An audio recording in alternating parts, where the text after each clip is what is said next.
The formula for slope, given two coordinates, you all know the formula. It's on the wall over there above the emergency door.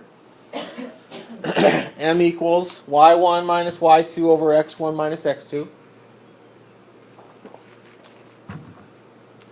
The ones and the twos are there not to tell you that you have to use a certain point first, but they are there to tell you that if you use, when you choose which point you're going to use first for the y's, you have to use that same point first for the x's. It doesn't matter which one you use first, but you've got to use it first both times. Okay? Some more characteristics of slope. Well, first let's do an example using our formula. And I'm going to show you a common mistake that is made, that kids make. And see if you can pick up on the mistake. All right?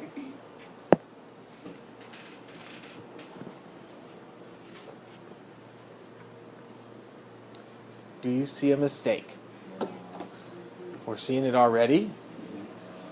Okay. That's a very common mistake that kids make. Just taking one of the points and subtracting it and putting it over another of the points and subtracting it. That's not even close to how you're supposed to do the problem. Okay? Y minus y over x minus x. So that would be 8 minus negative 6 over 2 minus 0. That's a slope of 7. And that is a really steep slope, 7. Is that what your roof looks like, Janice? Like that? Goodness gracious.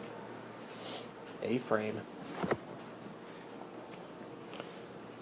All right. Now, more characteristics of slope. Lines that rise from left to right have a positive slope. If you think back to our enrollment of Eureka High School line graph thing that we were talking about earlier in this chapter, lines that would rise would mean a rise in enrollment. That's positive. Lines that fall from left to right, that would mean a negative enrollment, an enrollment decline. So that would mean a negative slope.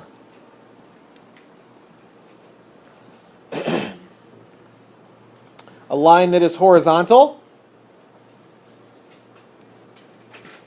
okay, has 0 slope. Skiing that hill would not be very fun because there is 0 slope. You like skiing in the cornfield. Not very exciting. Now skiing this hill, that would be pretty exciting. Vertical line. Almost too exciting. That line does not have a measurable slope.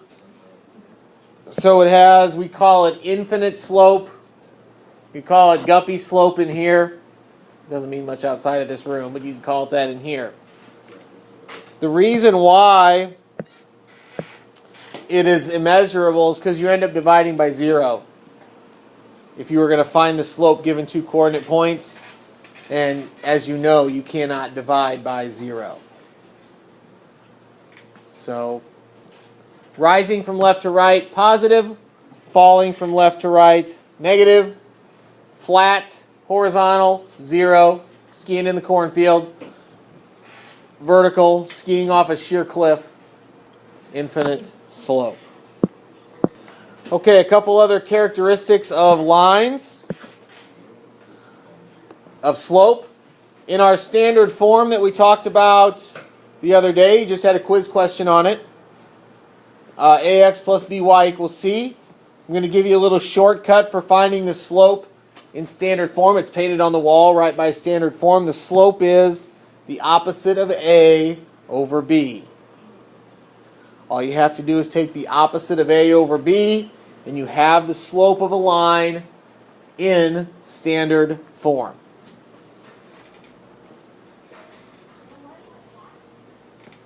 Opposite of A over B.